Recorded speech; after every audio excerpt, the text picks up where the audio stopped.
Assalamualaikum warahmatullahi wabarakatuh. Kembali lagi ya di channel Lastris Corner. Kali ini kita akan membahas materi mengenai dampak bioteknologi.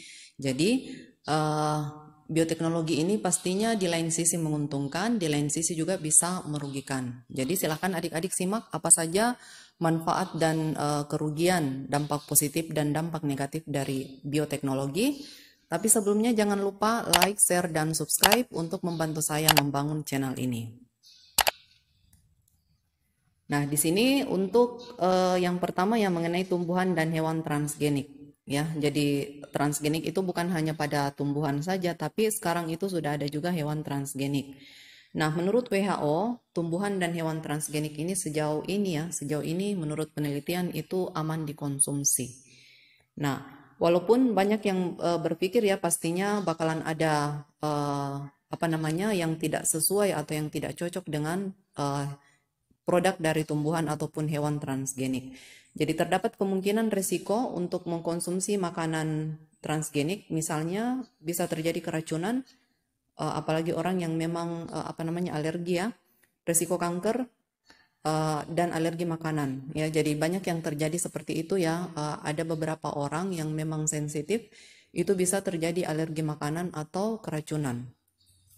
Nah, kemudian hal ini bisa terjadi karena produk transgenik ini bersifat kebal terhadap antibiotik dan ini mengandung residu atau sisa pestisida. Jadi otomatis ini bisa bersifat racun bagi yang mengkonsumsi. Walaupun tidak semua ya. Nah, di sini bisa dilihat ya apa saja dampak transgenik dan konsumen. Ya, di sini keracunan makanan transgenik bisa terjadi, kemudian meningkatnya risiko kanker, alergi terhadap makanan, rusaknya kandungan gizi dan kualitas makanan, kekebalan penyakit terhadap antibiotik, kemudian meningkatnya kandungan residu pestisida pada makanan, ya. Jadi ini merupakan dampak negatif dari tanaman transgenik ataupun hewan transgenik. Nah, sedangkan transgenik dan lingkungan itu bisa menyebabkan terjadinya polusi genetika, dampak negatif pada ekologi tanah, kemudian ada gulma super ya karena nantinya bakalan tidak bisa lagi dibasmi ya. Hama super juga virus tanaman baru yang lebih berbahaya, kemudian dampak pada serangga dan hewan yang tidak mengganggu. Jadi contohnya tadi pemberian gen BT ya, bakteri Thuringiensis itu bisa jadi ada juga serangga lain yang ikut mati selain serangga yang kita inginkan. Hilangnya keanekaragaman hayati ya, karena pastinya banyak serangga yang mati, serangga yang diinginkan. Kemudian efek negatif pada ekologi hutan yang ditanami oleh pohon transgenik. Nah, di sini untuk bayi tabung atau fertilisasi in vitro. Jadi ini ke dampak negatifnya ya.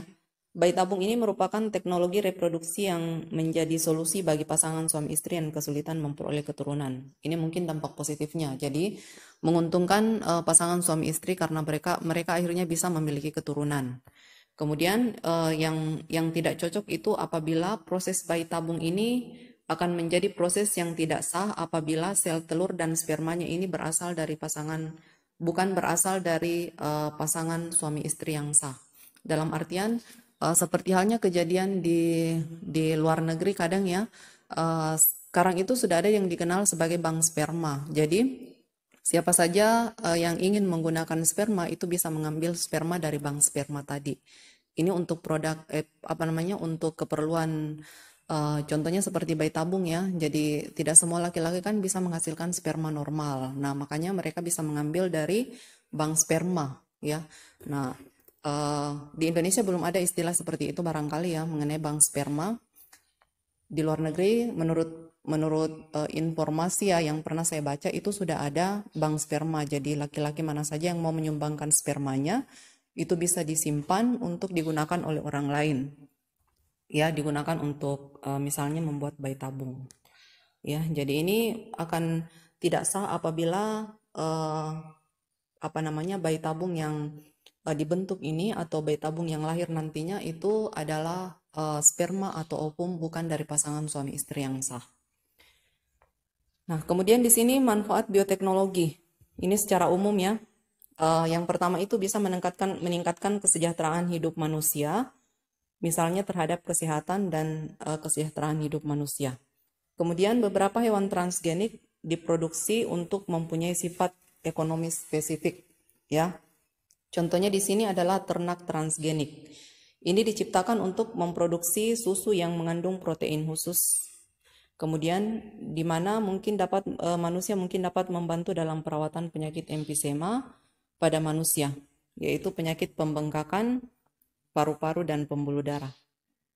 Sapi transgenik bisa memproduksi susu yang banyak dan rendah laktosa dan kolesterol.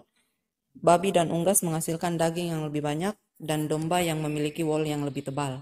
Kemudian bisa menghasilkan hewan yang resisten terhadap penyakit seperti babi resisten terhadap influenza, tetapi jumlah gen yang berperan ini masih terbatas jumlahnya.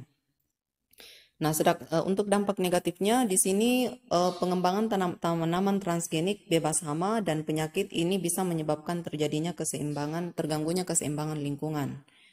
Nah, meskipun banyak potensi dan manfaat yang dapat diambil dari hewan transgenik, akan tetapi proses yang dilibatkan dalam pengembangan hewan transgenik di laboratorium ini berpotensi memiliki dampak buruk terhadap masa depan hewan yang dilibatkan. Kemudian pada hewan ternak, prosedur yang digunakan sebelum dan sesudah mikroinjeksi itu contohnya pada kultur in vitro dan transfer embrio ini akan memperpanjang masa gestasi. Nah, sehingga bisa meningkatkan bobot lahir. Gestasi itu masa kehamilan ya, sehingga meningkatkan bobot lahir dan menyebabkan insiden kesulitan lahir dan kehilangan perinatal yang lebih tinggi. Jadi otomatis kalau misalnya kesulitan lahir itu bisa menyebabkan kematian. Ya, jadi seperti itulah bioteknologi, ada dampak positifnya dan ada dampak negatifnya. Ya, jadi semoga bisa dipahami ya materi tentang dampak negatif dan positif dari bioteknologi. Semoga materi ini bermanfaat bagi adik-adik. Kemudian jika ada yang kurang dipahami, silahkan ditanyakan ya lewat kolom komentar. Sekian, Assalamualaikum warahmatullahi wabarakatuh.